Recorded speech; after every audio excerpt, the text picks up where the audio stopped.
الحمد لله وكفى وسلام على عباده الذين اصطفى أما بعد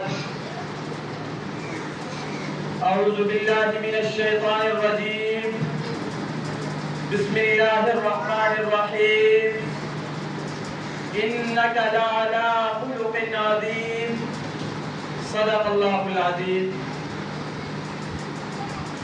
نگاہ عشق و مستی میں وہی اول وہی آخر نگاہ عشق و مستی میں وہی اول وہی آخر وہی قرآن وہی فرقان وہی طٰہٰ۔ محترم سامعین، اسٹیج پر رونق افروز معزز اساتذہ کرام،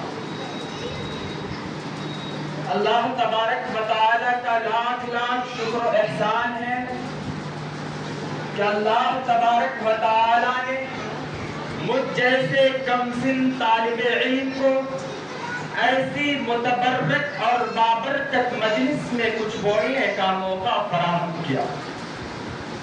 آج کی یہ مجلس صحیح معنوں میں کئی خصوصیتوں کا حامل ہے۔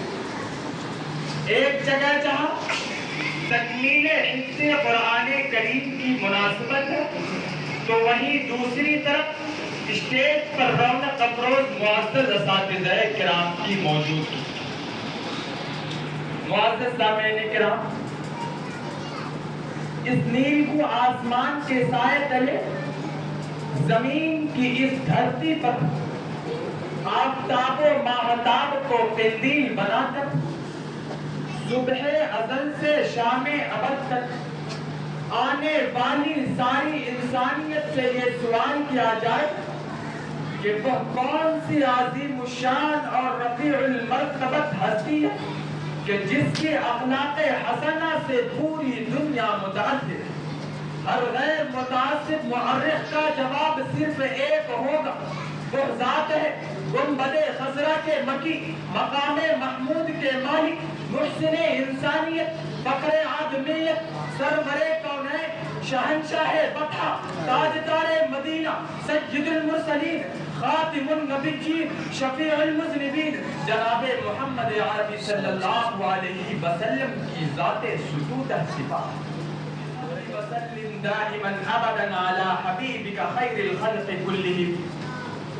محترم سامعین، مجھ جیسا بے مایہ، کم علم اور کم سن طالب علم کے لیے محسن انسانیت صلی اللہ علیہ وسلم کے اخلاق حسنہ کو بیان کرنا سورج کو چراغ دکھانے کے مراد ہے، لیکن آپ کے اخلاق کریمانہ سے مکمل پہلو تہی بھی محرومی ہے، لہذا آپ کے اخلاق حسنہ کے چند اہم گوشے کی طرف اشارہ کرتا ہوں۔ محترم سامعین، پیغمبر اسلام کا کٹر دشمن مغربی فاسق گاڈفری ہیگنس اپنی کتاب اپالوجی فار محمد میں محسن انسانیت صلی اللہ کریمانہ کی شہادت دیتا ہے۔ ڈاکٹر گبن نے اپنی کتاب میں آپ کے اخلاق کو بیان کیا ہے، قرآن عظیم نے آپ کے اخلاق کو بیان کیا ہے۔ اسی پر بس نہیں، آئیے ذرا تاریخ کے اوراق پلٹتے ہیں تو کیا دیکھتے ہیں کہ فضالہ بن عمیر حضور کا جانی دشمن تھا،